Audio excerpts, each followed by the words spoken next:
परम ब्रह्म परमात्मा का शिव शक्ति रूप में प्रकाट्य, पंचकोशात्मिका काशी का अवतरण, शिव द्वारा अविमुक्त लिंग की स्थापना, काशी की महिमा, काशी में रुद्र के आगमन का वर्णन।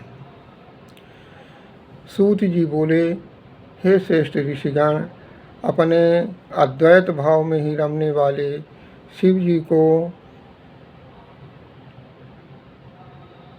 दूसरा रूप धारण करने की इच्छा हुई, वही सगुण हो गए जो शिव नाम से कहे जाते हैं। वही स्त्री पुरुष के भेद से दो रूपों में हो गए।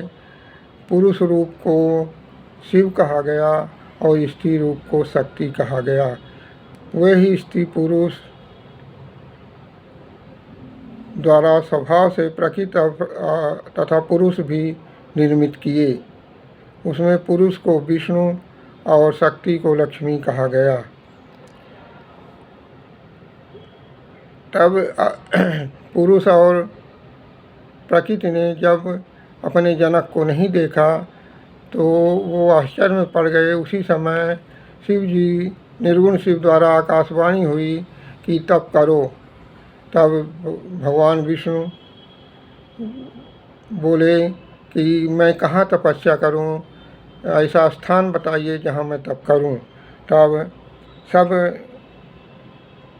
सामग्रियों से समन्वित तेजों का सारभूत 5 कोसी काशी का निर्माण कर शिव जी ने पुरुष विष्णु के पास भेज दिया। तब वहाँ वे तपस्या करने लगे और उसी समय प्रलय हुआ और उनके ऊपर से पानी जाने लगा। तब उन्होंने अपना सर झटका, जिससे एक मणि गिरी, वही मणिकर्णिका तीर्थ के नाम से प्रसिद्ध हुआ। जब वह काशी नगरी 5 कोसी काशी नगरी डूबने लगी तो शिव जी ने अपने त्रिशूल में उसे उठा लिया और वहीं पर प्रकृति रूप पुरुष रूप विष्णु तथा प्रकृति रूप लक्ष्मी विश्राम करने लगे।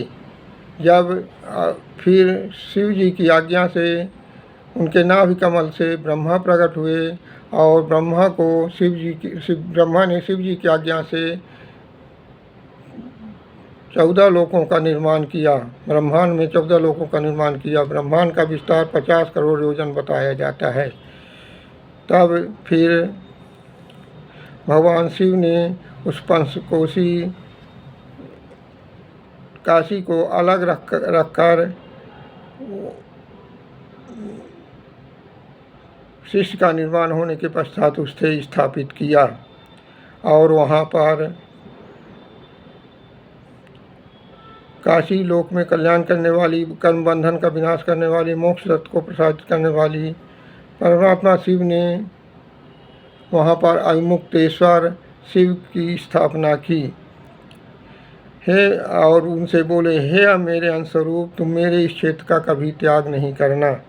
ऐसा कहकर स्वयं सदाशिव उस काशी को त्रिशूल से उतार कर मृत्युलोक में स्थापित कर दिए।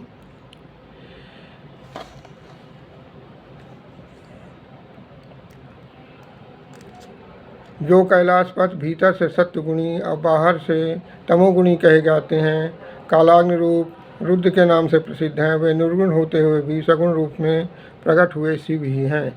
उन्होंने अनेक बार प्रणाम करते हुए शिव जी से बोले। रुद्र बोले, हे विश्वेश्वर, हे महेश्वर, मैं आपका हूँ, इसमें संदेह नहीं है।